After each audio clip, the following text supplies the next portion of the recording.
एक ट्रेन अपने निर्धारित समय से काफी देरी से चल रही थी। कारण था सर्दियों के मौसम में धुंध का अधिक होना और ऊपर से रात का वक्त। ट्रेन में मौजूद रागिनी के मामा जी, जो उस ट्रेन के लोको पायलट थे, उन्हें एक बार फिर ट्रेन रोकने का सिग्नल मिला।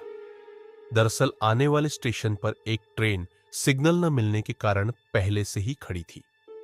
कुछ देर बाद रागिनी के मामा जी को वहां से चलने का सिग्नल मिला। उन्होंने ट्रेन का इंजन स्टार्ट किया और चलने से पहले चेतावनी के तौर पर ट्रेन का हॉर्न बजाया, ताकि कोई भी व्यक्ति यदि पटरी के आसपास हो या पटरी पर हो तो वह वहां से हट जाए। 3 बार हॉर्न देने के बाद वे आगे बढ़ने ही वाले थे कि उनकी नजर सामने पटरियों पर गई। उन्होंने देखा कि पटरी पर कोई लेटा हुआ है।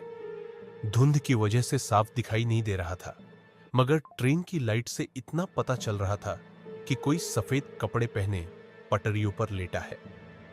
रागिनी के मामा जी उसे देखकर हैरान थे। कायदे से उसे अब तक हॉर्न की आवाज सुनकर पटरियों से हट जाना चाहिए था, मगर वह तो अपनी जगह से हिला तक नहीं था।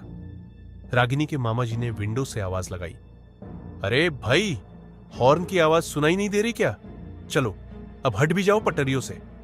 पर उनके कई बार कहने के बावजूद भी वह वहीं पड़ा रहा। अब रागिनी के मामा को गुस्सा आने लगा।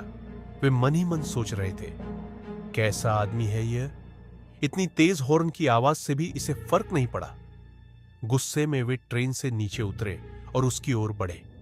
जब वे उसके करीब पहुंचे तो पता चला कि वह लगभग 15 से 16 साल का लड़का है।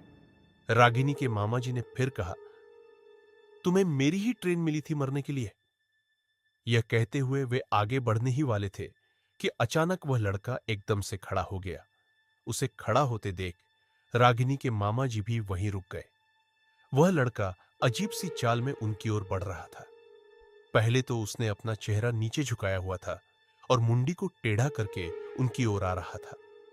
जब वह रागिनी के मामा के बिल्कुल पास पहुंचा, उसने अपनी मुंडी ऊपर उठाई। उसकी नजर सबसे पहले मामा जी की गर्दन पर गई। वह लगातार उनकी गर्दन को घूर रहा था। उसी समय ट्रेन में मौजूद रागिनी के मामा के सहकर्मी की चिल्लाने की आवाज सुनाई दी। उन्होंने पीछे देखा तो उनके साथी डरे हुए हाल में उन्हें तुरंत ट्रेन में वापस आने के लिए कह रहे थे। रागिनी के मामा समझ नहीं पा रहे थे कि अचानक उनके साथी को क्या हो गया। उन्होंने जवाब दिया, हाँ, आता हूं, पहले इस लड़के से निपट लूं। लेकिन जब उन्होंने फिर सामने देखा तो वह लड़का उनसे काफी दूरी पर जाकर खड़ा हो चुका था और उसी तरह उन्हें घूर रहा था।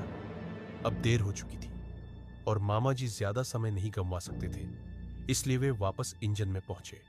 उनके साथियों ने घबरा कर कहा, आप अभी अभी मरने से बचे हैं, वो कोई लड़का नहीं था, आपने शायद उसके पैर नहीं देखे, उसके पैर उल्टे थे। ये सुनकर रागिनी के मामा सदमे में आ गए। अब उन्हें पूरी बात की गंभीरता समझ में आई। उन्होंने तुरंत ट्रेन स्टार्ट की और वहां से निकल गए। रास्ते भर उनके मन में यही ख्याल आ रहा था, वह मुझे कुछ भी कर सकता था।